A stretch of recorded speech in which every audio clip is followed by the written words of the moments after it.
ದರ್ಶನ್ ಪ್ರಾಥಮಿಕ ಹೇಳಿಕೆಯನ್ನ ಪೊಲೀಸರು ಈಗ ಪಡೆದುಕೊಂಡಿದ್ದಾರೆ. ಕರೆ ಮಾಡಿದ್ದು ಯಾರೆಂಬುದೇ ನನಗೆ ಗೊತ್ತಿಲ್ಲ. ಸೊ ವಿಡಿಯೋ ಕಾಲ್ ಮಾಡಿಕೊಂಡು ಬಂದ, ನಾನು ಊಟ ಆಯ್ತಾ ಏನು ಅಂತ ಕೇಳಿದೆ. ದರ್ಶನ್ ಸರ್ ಇದ್ದಾರಾ ಅಂತ ಹೇಳಿಕೊಂಡು ಬಂದ, ಅಷ್ಟೇ ಕೇಳಿದೆ ನಾನು. ಹಾಗೆ ನನ್ನ ಕಡೆಗೆ ಮೊಬೈಲ್ ತಿರುಗಿಸಿದಾಗ ವಿಶ್ ಮಾಡದೆ ಅನ್ನುವಂಥದ್ದನ್ನ ದರ್ಶನ್ ಹೇಳ್ತಾ ಇದ್ದಾರೆ. ಸೌಜನ್ಯಕ್ಕೆ ಹಾಯ್ ಅಂತ ಹೇಳಿದೆ ಅನ್ನುವಂಥದ್ದನ್ನ ಹೇಳಿದ್ದಾರೆ. ಪೊಲೀಸರ ಎದುರು ದರ್ಶನ್ ಹೇಳಿಕೆಯನ್ನು ಕೊಟ್ಟಿರ್ತಾರೆ. ಇರಬಹುದು, ಇಟ್ಸ್ ಅ ಫೇರ್, ಇರಬಹುದು. ಕಾರಣ ಯಾರೋ ಬಂದ್ಬಿಟ್ಟು ಕಾಲಲ್ಲಿ ಇಲ್ಲಿದ್ದಾರೆ ನೋಡಿ ಅಂತಂದಾಗ ಯಾರೋ ಇದ್ದಾಗ ಅವ್ರು ಯಾರು ಏನು ಅಂತ ಪರಿಚಯ ಇರೋದಿಲ್ಲ, ನಮಸ್ತೆ ಹಾಯ್ ಅಂತ ಹೇಳ್ಬೋದು ಅಷ್ಟೇ.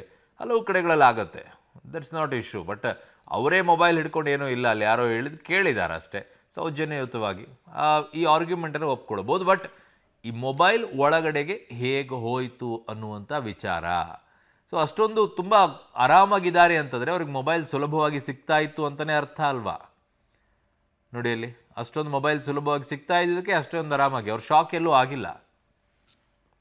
ನನ್ನ ಸಹೋದ್ಯೋಗಿ ಈಗ ಅಂಬರೀಷ್ ಇದ್ದಾರೆ. ಅಂಬರೀಷ್, ಈ ವಿಚಾರದಲ್ಲಿ ನೋಡೋದಾದರೆ ಅವರು ಆರ್ಗ್ಯುಮೆಂಟ್ ಫೇರ್ ಇರಬಹುದು. ಯಾರೋ ಮೊಬೈಲಲ್ಲಿ ವಿಡಿಯೋ ಮಾಡ್ಕೊಂಡು ಬಂದರು, ನನಗೆ ಮಾತಾಡಿಸ್ತಾ ಇದ್ರು, ಯಾರೋ ಇದ್ದರು, ನಾನು ಹಾಯ್ ಹೇಳಿದೆ, ಊಟ ಆಯ್ತಾ ಅಂತ ಕೇಳಿದ್ರೆ it's A fair argument. But ಅವ್ರು ಮಾತನಾಡುವಂಥದ್ದು ಅವ್ರಿಗೆ ಶಾಕ್ ಏನೂ ಆಗಿಲ್ಲ. ಜೈಲಿನೊಳಗಡೆಗೆ ಮೊಬೈಲ್ ಬಂದಿದ್ದು ಹೆಂಗೆ ಬಂತು ಏನು, ನಾನು ವಿಡಿಯೋ ಕಾಲ್ ಮಾಡಿದ್ದೀನಿ, ಆ ಶಾಕ್ ಎಲ್ಲೂ ಕಾಣಿಸ್ತಾ ಇಲ್ಲ ವಿಡಿಯೋದಲ್ಲಿ ನೋಡಿದಾಗ. ದರ್ಶನ್ ಅವರು ಕಾಮನ್ ಆಗಿದ್ದಾರೆ. ಅಂದರೆ ಮೊಬೈಲ್ ಆರಾಮಾಗಿ ಸಿಗ್ತಾ ಇತ್ತು, ಮೊಬೈಲಲ್ಲಿ ಲೈವ್ಲಿಯಾಗಿ ಮಾತನಾಡಿಕೊಂಡೇ ಇರಬಹುದಾಗಿತ್ತು ಅನ್ನೋದು ಇಟ್ ಶೋಸ್ ಅಲ್ವಾ? ಅದು ಕಾಣಿಸ್ಕೊಡ್ತಾ ಇದೆ ಅವರ ಆ ವ್ಯಕ್ತಿತ್ವದಲ್ಲಿ, ಬಾಡಿ ಲ್ಯಾಂಗ್ವೇಜಲ್ಲೂ ಕೂಡ. ಅರುಣ್, ಈ ಒಂದು ಏನು ಮೊಬೈಲಲ್ಲಿ ಮಾತಾಡ್ಬೇಕಾದ್ರೆ ವಿಡಿಯೋ ಕಾಲ್ ಸತ್ಯ ಅಂತೇಳಿ ಯುವಕ, ಅದು ವಿಲ್ಸನ್ ಗಾರ್ಡನ್ ಆಗನ ಶಿಷ್ಯ ಆಗಿರೋಂಥದ್ದು. ಹಾಗಾಗಿ ಜೈಲಿನ ಒಳಗಡೆ ಅವನ ಹತ್ರ ಮೊಬೈಲ್ ಆಲ್ರೆಡಿ ಇತ್ತು ಅನ್ನೋ ಮಾಹಿತಿ ಇದೆ. ಹಾಗಾಗಿ ಆತ ತಮ್ಮ ಪತ್ನಿಗೆ ಫೋನ್ ಮಾಡಿ ದರ್ಶನ್ ಸರ್ ಇದ್ದಾರೆ, ನಾನು ಅವ್ರಿಗೆ ವಿಡಿಯೋ ಕಾಲ್ ಮುಖಾಂತರ ತೋರಿಸ್ತೀನಿ ಅಂತೇಳಿ ತಂದು ತೋರಿಸಿದ್ದಾನೆ. ಹಾಗಾಗಿ ನಾನು ಜಸ್ಟ್ ಸಾಮಾನ್ಯವಾಗಿ ವಿಡಿಯೋ ಕಾಲ್ ತಂದು ಮಾತಾಡಿಸ್ಬೇಕಾದ್ರೆ ನನ್ನ ಹತ್ರ ಬಂದು ವಿಶ್ ಮಾಡಿದೆ, ಹಾಯ್ ಅಂತ ಅಷ್ಟೇ ವಿಶ್ ಮಾಡಿದ್ದೀನಿ ಹೊರತು ನಾನು ಯಾವುದೂ ಸಹ ಮಾತನಾಡಿಲ್ಲ. ಹಾಗಾಗಿ ಅಲ್ಲಿಗೆ ನಾನು ಕಟ್ ಮಾಡಿದೆ.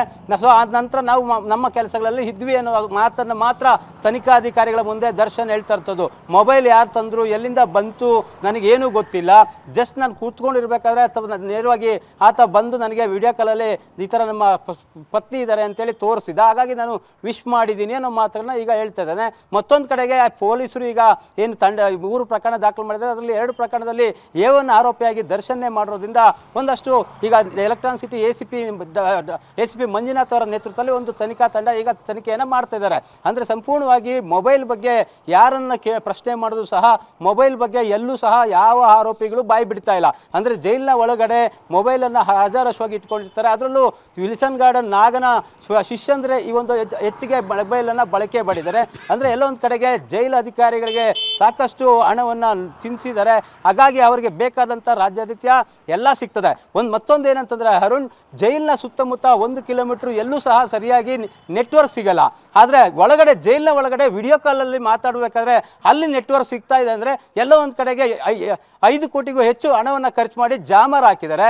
ಆದರೆ ಅದು ಒಳಗಡೆ ಮಾತ್ರ ವರ್ಕ್ ಆಗ್ತಿದೆ, ಆಚೆ ವರ್ಕ್ ಆಗ್ತಿಲ್ಲ ಅನ್ನೋ ಪ್ರಶ್ನೆ ಕ್ಲಿಯರಿಗೆ ಗೊತ್ತಾಗ್ತಿರೋಂಥದ್ದು. ಯಾಕಂದರೆ ಈಗ ವಿಡಿಯೋ ಕಾಲ್ ಇರ್ಬೋದು ಅಥವಾ ಫೋನ್ ಸಂಪರ್ಕಗಳು ಚೆನ್ನಾಗಿ ಇವರು ಮಾತಾಡ್ತಾ ಇದ್ದಾರೆ.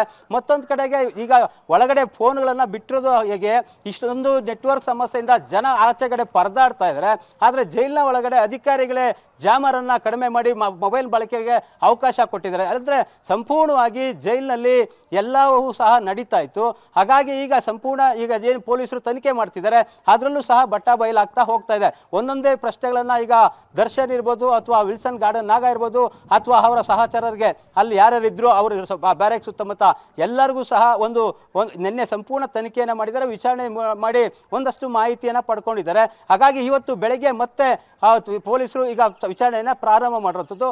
ಸಂಪೂರ್ಣ ಈಗ ಒಂದು ಹಂತಕ್ಕೆ ವಿಚಾರಣೆ ಬಂದಿದೆ. ಜೊತೆಗೆ ಅಲ್ಲಿದ್ದಂತಹ ಈಗ ಏನು ಸಸ್ಪೆಂಡ್ ಆಗಿದ್ದಾರೆ ಅಧಿಕಾರಿಗಳು, ಅವರ ಬಳಿನೂ ಸಹ ಒಂದಷ್ಟು ಮಾಹಿತಿಯನ್ನು ಪಡ್ಕೊಳ್ತಾ ಇರುವಂಥದ್ದು ಪೊಲೀಸರು.